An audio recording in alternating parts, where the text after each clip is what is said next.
Hi, my name is Drew, and you're watching Ready Budget Go. If we haven't met before, welcome. I'm glad you found your way to my channel. And if this isn't your first time here, welcome back. It's good to see you again. Today I've got something a little bit different. I'm going to be talking about my plan for 2026. Not necessarily my budget, but my goals and how I develop them and how I am looking to achieve them. Are you ready? Let's go!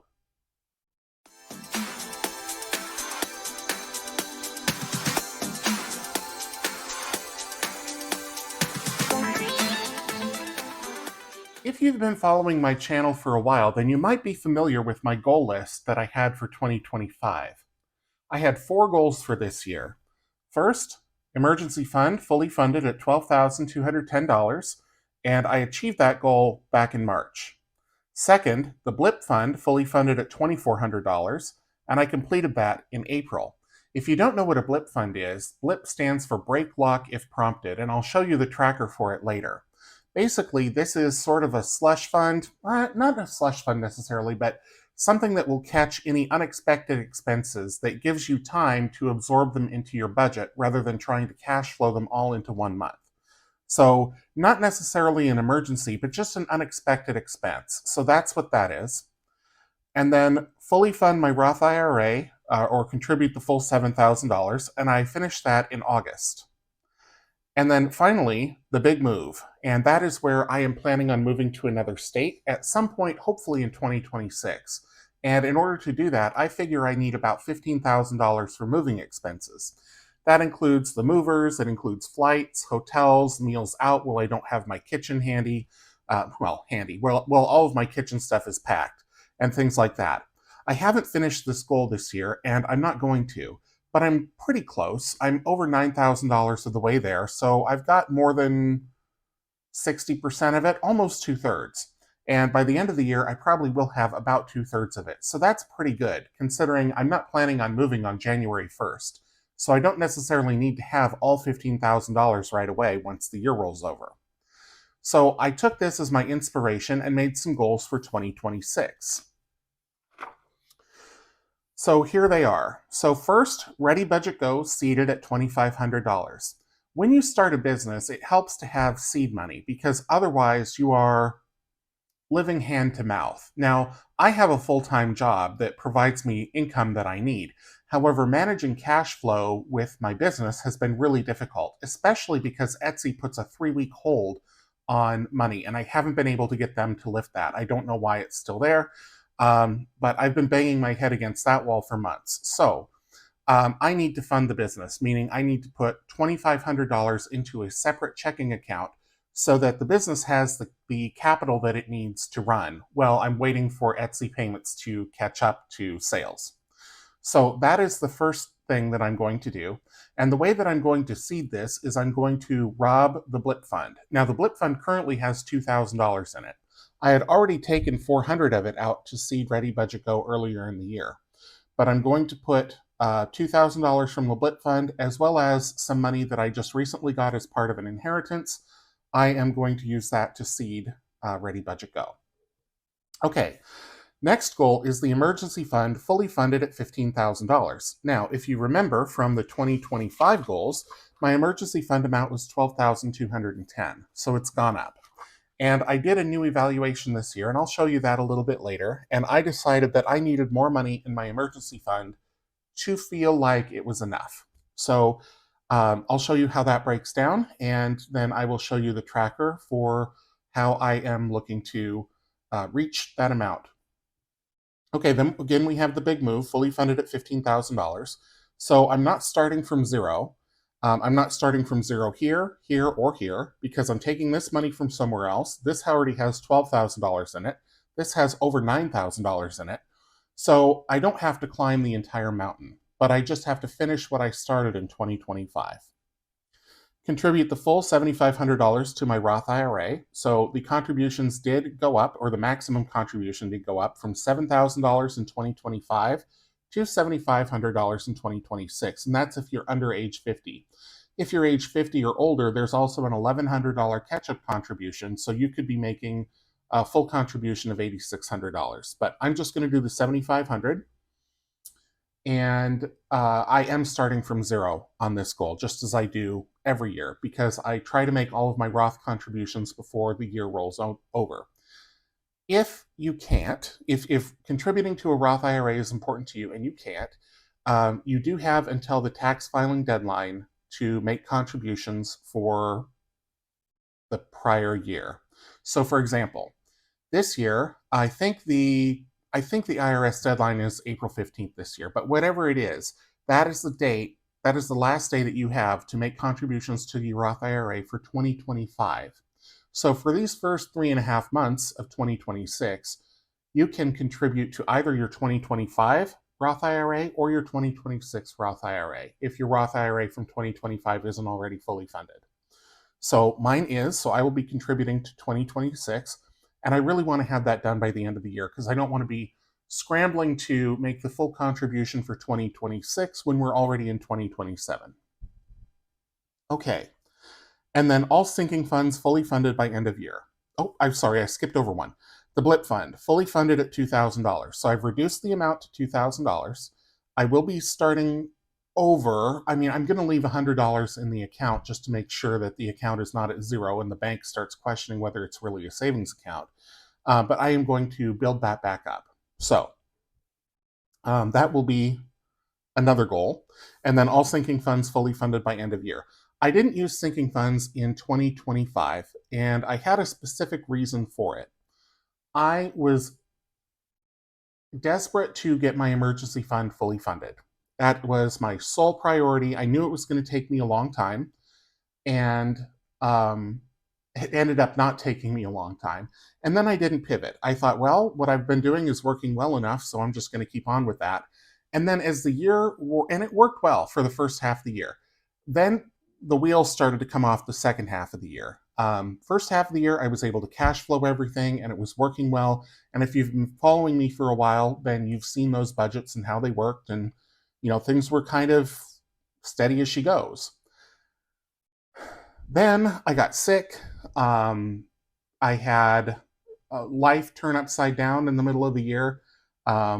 Unexpected travel, unexpected medical expenses, all kinds of things started to happen. So, cash flowing everything was no longer really working. Plus, the business started to grow.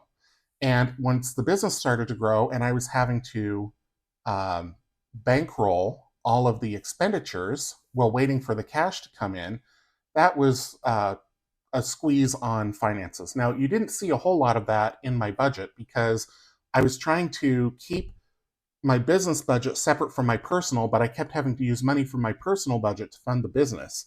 So it was really a delicate balance. And this next year, one of my goals that isn't like a money goal, but one of my goals is to share all the numbers from ReadyBudgetGo because I find them interesting and I'm hoping that other people will too. And there's no reason for me not to share. So it's just I need to get the systems in place that allow me to share those numbers in a way that makes sense. So I'm hoping that I will be able to do that starting in January, but we'll see. We'll see how it goes. Okay, so that was a long-winded way of explaining all of my goals for 2026. Now, I'm not going to talk about my January budget just yet because January is going to be messy and I don't have that budget done. When I do my January budget, which should be next weekend, it's going to look rough. And by rough, I mean I am making estimates of my paychecks. I'm making estimates of some of my bills that are changing. I'm making estimates of how much I'm going to be able to save.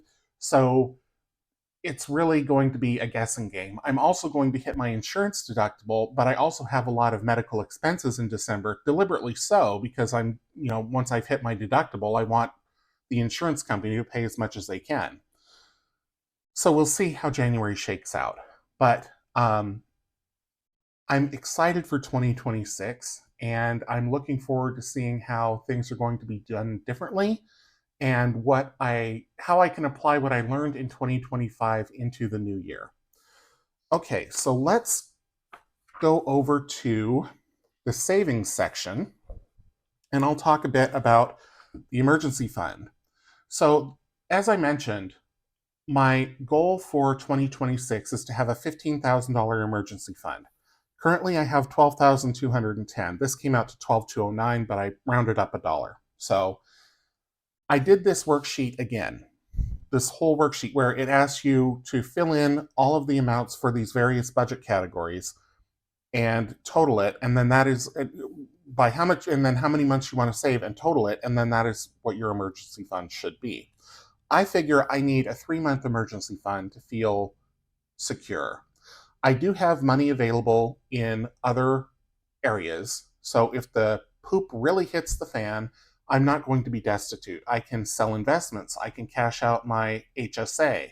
I can liquidate the blip fund. I have all these little pots of money stored all over the place, and I can get a loan if I need to. So I'm only saving 3 months of my expenses for an emergency fund, and it's a little more than that. So let's talk about this year's worksheet. So I am budgeting, or I'm estimating, $2,000 a month for rent or mortgage, probably rent. And that is more than what I pay now by about 10%. But I don't know what my expenses will be in 2026 yet. So I am being conservative and rounding up here. So 3 months, $6,000. Home insurance, $30 a month. Again, that's more than what I pay currently, but we're being conservative. 3 months, $90. Electricity, $150. My electric bill is usually around $50, but I'm budgeting triple that because I don't know where I'm going to be living later in 2026. And if something happens, I want to make sure I can keep the lights on. So that's why I've estimated high. Again, 3 months, so $450. Water sewer, again, $75 is more than I pay right now, but who knows where I'll be and what those rates are. 3 months, $225. Trash, $30 a month, again, more than I pay now, but being conservative, 3 months, $90. Public transportation. I don't currently spend this much on public transportation where I live, but when I go somewhere else, who knows? I might need to. I don't know what the transit costs. I don't know how much a monthly pass is. So, being conservative, $100 a month, 3 months, $300. Other transportation, so this would be Lyft, Uber, taxis, airport shuttles, anything like that. $200 a month, 3 months, $600. Again, I don't spend this every month currently, but I might need to if it's an emergency. Cell phone, $40 a month. That's about what I pay. The rates could go up, so I've bumped that up a little bit. 3 months, $120. Internet, $100. I pay $75 currently, but when I move to a new area, we don't know what those rates are going to be. And I always go for the premium plan. Having fast internet is something that I will pay for. So $100 a month, 3 months, $300. Medical, again, I don't spend $200 in medical expenses now, but I might need to in an emergency. So times 3 months, $600. If I didn't have my HSA, my health savings account, then I would have to make this number higher. But I know that if I really get into a jam and I need to have surgery or what have you, and I hit my out-of-pocket max, my stop loss on my health insurance, I have another pot of money that I can access. But for smaller expenses, I want to make sure it's covered in the emergency fund. Prescriptions, $300 a month, more than I pay now, but those could change next year. So being conservative, 3 months, $900.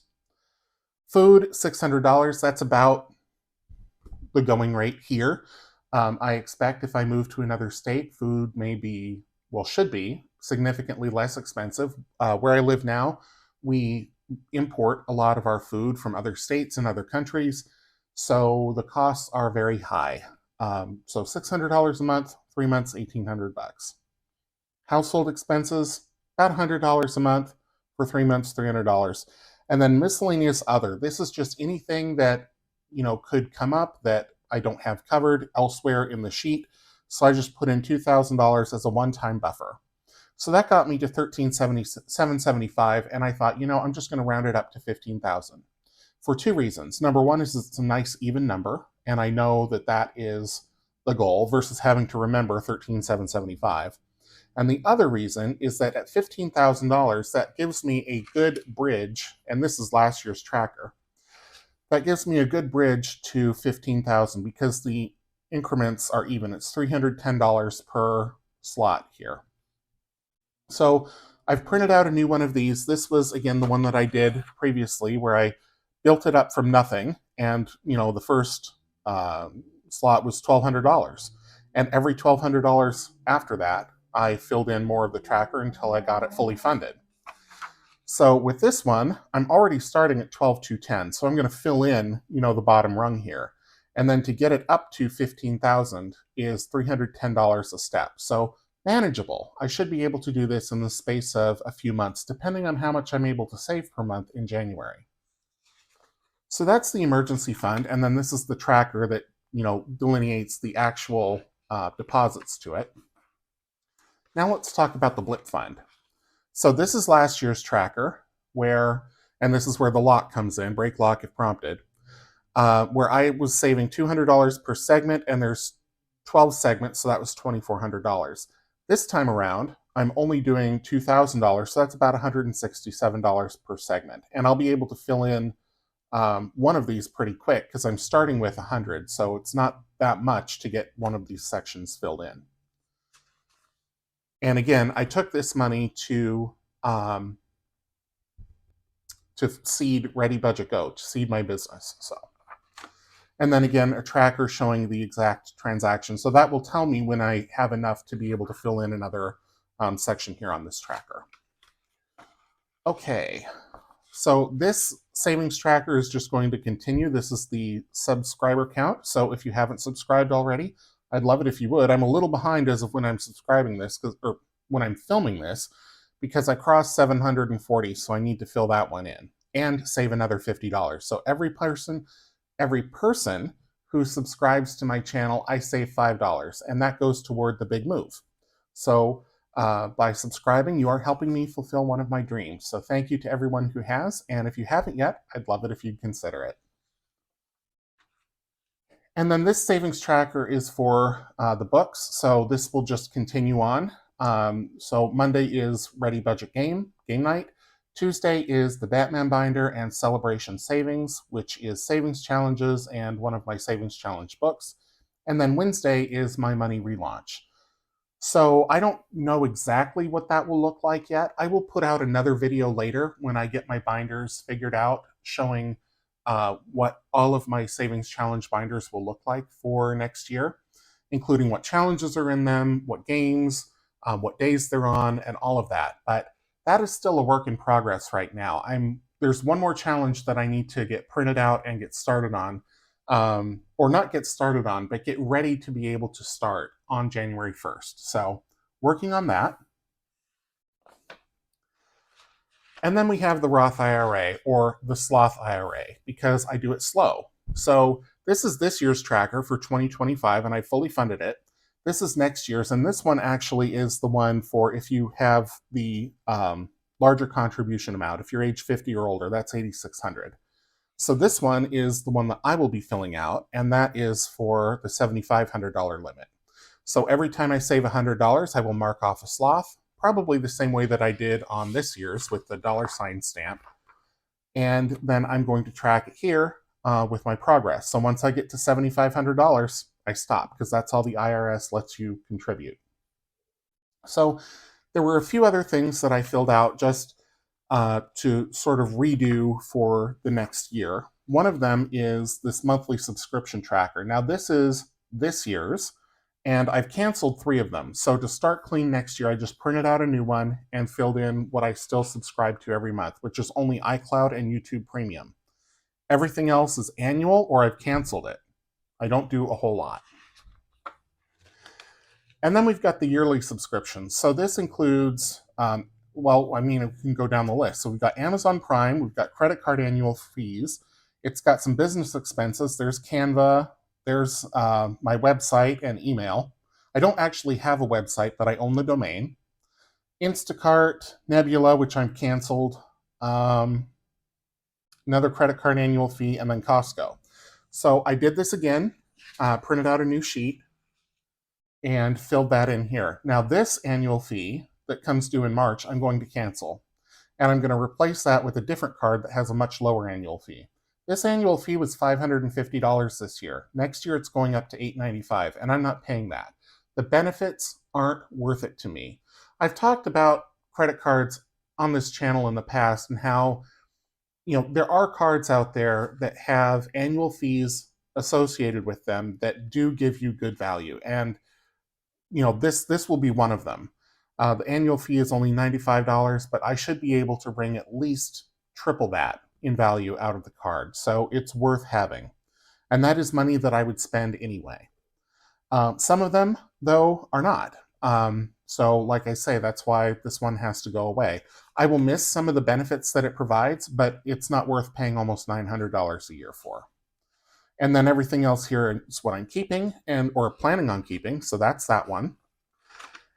And then I have my non-monthly recurring expense planner. And so this is for anything that does not occur every month. So it could be annual. I chose to do that separate, but it could be annual, semi-annual, quarterly, bi-monthly, other, or irregular.